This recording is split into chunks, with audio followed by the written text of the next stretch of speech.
Bonne Jamie Kinsard, pour commencer ce débrief, bien sûr, je ne pouvais pas passer à côté d'un petit hommage à Jérémy Janot, Uno Dinoy. Jérémy Janot qu'on apprécie beaucoup en brigade et qui nous apprécie aussi beaucoup, bien évidemment. C'est un peu le but de pourquoi on chante toujours cette chanson au stade quand on y va. Voilà, donc pour la petite session, donne ton pronostic, aucun gagnant. Hein. Aucun gagnant, 3-2, personne ne l'avait vu, même pas moi, j'avais donné un 2-1. J'ai eu un 3-1 hein, qui est passé... j'en ai eu deux même de 3-1 qui est passé juste à côté du pronostic gagnant. Donc sur ce, je te donne déjà la possibilité de donner ton pronostic pour la réception d'Amiens, Nice-Amiens. Tu donnes ton pronostic. Et moi, je vois bien un petit 2-0 pour Nice. Ça serait sympa. Voilà.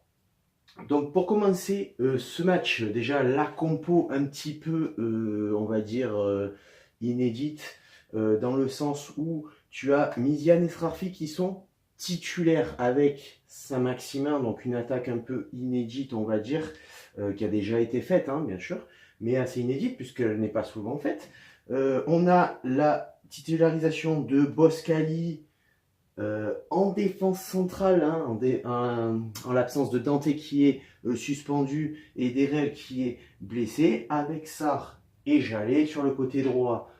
Titularisation de Burner et sur le côté gauche Colli.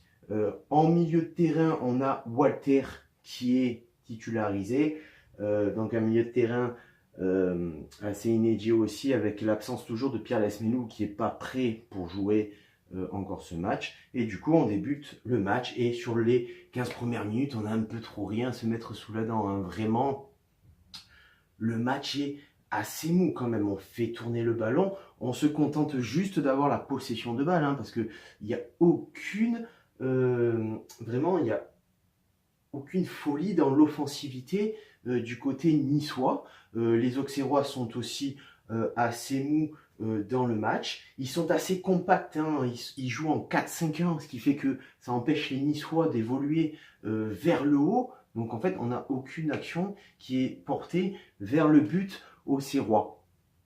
Du coup, ça fait que on n'arrive pas à avoir d'ouverture. Et à la fin du quart d'heure, Srarfi qui perce un petit peu dans la surface de réparation, qui arrive à délivrer une passe, on sait comment, hein.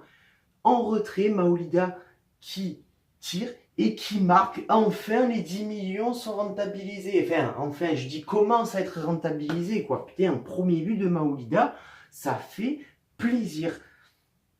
Et dans les 30 minutes, les 15 quarts d'heure, les 15 deuxièmes minutes de mi-temps, on se dit ça va apporter un peu de folie, ce but de Maolida, on va un peu se libérer. Ben non, on est en train complètement de s'endormir et de suivre le rythme auxerrois qui est très très mou quand même, qui est très très mou. Ça, le but de Maolida n'apporte aucune solution. On n'arrive pas à se créer des espaces, on n'arrive pas à décaler nos latéraux, et en fait on prend des décisions trop tardives, pas au bon moment, ce qui fait que il n'y a aucune créativité offensive dans ce match, aucune créativité offensive.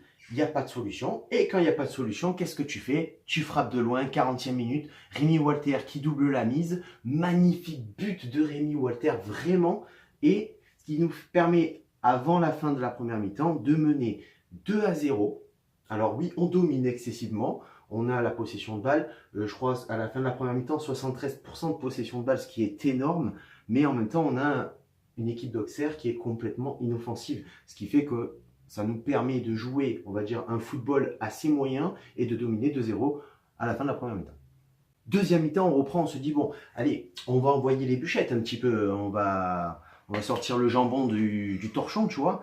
Eh bien, pas vraiment en fait. On voit que Auxerre relève un peu son niveau de jeu, hein, sans compter, on va dire, à la 52e minute, le centre de Boskali, qui a été quand même très important dans cette phase de jeu, au niveau de la qualité de ses centres et de ses transversales, qui délivre un centre pour une reprise de demi-volée de Maolida, et là le gardien auxerrois, il nous fait un arrêt the big class, hein, vraiment, vraiment. Hein. Et derrière, Auxerre qui continue à avancer, qui continue à jouer, et à la 56e minute, du Gimont qui réduit le score. Ça fait 2 buts à 1. Et ben, tu vois que là, les Auxerrois, ils commencent un peu à rééquilibrer les débats. Hein. On n'a plus la même possession de jeu. Donc déjà, on perd au niveau de la possession du ballon. Donc, on arrive à moins bien jouer.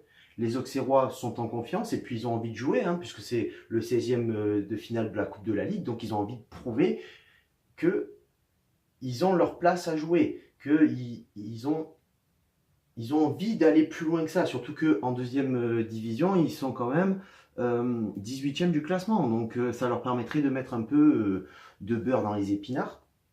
À la 60e minute, on a Ganago qui perd, qui se trouve devant le gardien. Il perd le ballon, derrière Srarfi qui reprend. C'est détourné par Ganago, ça donne un corner, mais qui servira strictement à rien. À la 65e minute, Colli qui se claque sur une action pour remettre la tête dans la surface de réparation. On fait donc rentrer Danilo Barbosa qui va nous faire un changement tactique puisque Jallet et Sarr seront défenseurs centraux et on aura Boskali du côté gauche et Burner du côté droit. Voilà. Donc, et tout ce temps-là, hein, donc 65e minute, le changement, j'ai oublié de préciser que Ganago est rentré à la place de Saint-Maximin en début de première mi-temps.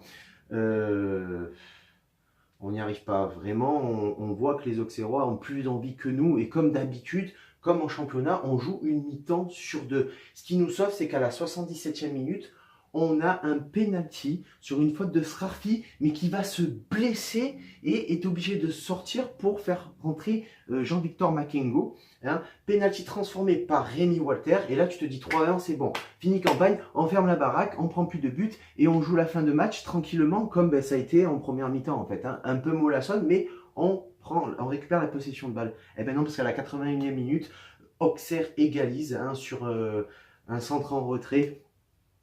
Du coup, non, sur un centre en retrait, que dis-je, sur une percée de Youssouf qui marque le but. Youssouf qui nous a fait beaucoup de mal en deuxième mi-temps.